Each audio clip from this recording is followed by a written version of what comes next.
కేసీఆర్ ఉన్నప్పుడు మంచిగా ఉండనా రేవంత్ రెడ్డి ఇచ్చినప్పుడు? కేసీఆర్ ఉండగానే మంచిగా ఉండే. ఎందుకు? అన్నిటికీ మంచిగా ఉండే మాకు.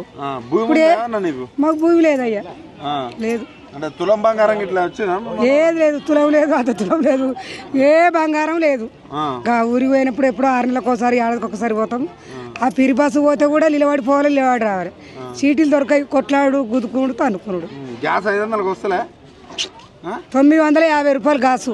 మళ్ళీ మీ అకౌంట్ లో పడతానే? పడతలేవు. 2 మాటలు వచ్చిన గాసు కంపెనీకి పడతలేవు. పడతలేవా? గవే 40 రూపాయలు కేసీఆర్ ఉన్నప్పుడు పైసలే పడుతున్నాయి. నువ్వు ఇట్లా అబద్ధం ఆడుతాను? మేము ఎందుకు అబద్ధం ఆడతాం? గాయ 4000 ఇస్తా అన్నాడు, ఇస్తాడా? 4000 రూపాయలు లేదయ్యా. ఇంటే మీరు అడగనికి వచ్చిరేమో కానీ ఏది లేదు.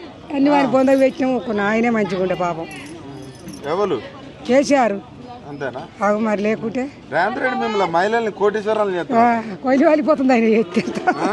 ఏది లేదు, అంతేనా? ఏది లేదు, ఏది చేసు లేదు.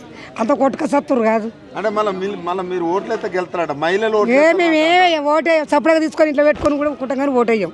ఎందుకు? వేయనే వేయం. వేస్తే కేసీఆర్కి ఎత్తాం, లేకుంటే లేదు. ఎందుకు? రేవంత్ రెడ్డికి ఎందుకు వేయమంటే అంటే కారణం ఉంటది కదా? కారణం లేదు, ఏం లేదు. మాకు మంచిగా చేస్తలేడే అయ్యాం. అంత గరీబోలు. ఇందిరా మిల్లులు వస్తానే? లేదు లేదు, ఇందిరా మిల్లు ఊళ్ళో లేవు, ఈడలేవు. మాకు ఏడలేవు. కొట్టరాసులకి మొత్తానికి ఎట్టున్నది రేవంత్ రెడ్డి? మేము కష్టం చేసుకునేది మేము తింటున్నాం. మొత్తానికి ఎట్టున్నది రేవంత్ రెడ్డి? రేవంత్ రెడ్డి ఆయన మొక్క పెట్టుది నాకు తెలియదు కానీ అనంగినుడే కానీ అంత కొట్టుక సత్తురు, పోతురు, ఉంటారు. తిట్టుటోడే కానీ తిట్టినోడు లేడు. అన్ని ఎందుకట్లా నీకు తెలుస్తలేదా? నువ్వు చూసుకుంటలేవు వాడ. మమ్మల్ని అడుగుతావా? ఎందుకు తిడుతురు? ఉన్నీళ్ళు కూల కొట్టుకుంటే ఎలా దింగుతుండు గరీబోలను కట్టుకొని కష్టపడి కట్టుకున్న వాళ్ళకు. అయ్యా కేసీఆర్ కూలగొట్టపై వీడు కూలగొట్టబట్టే. ఒక్కొక్కరు మందులు 5 సత్తారు, ఊరు పెట్టుకొని సత్తారు, ఇల్లు కూలగొట్టుకుంటే 30-40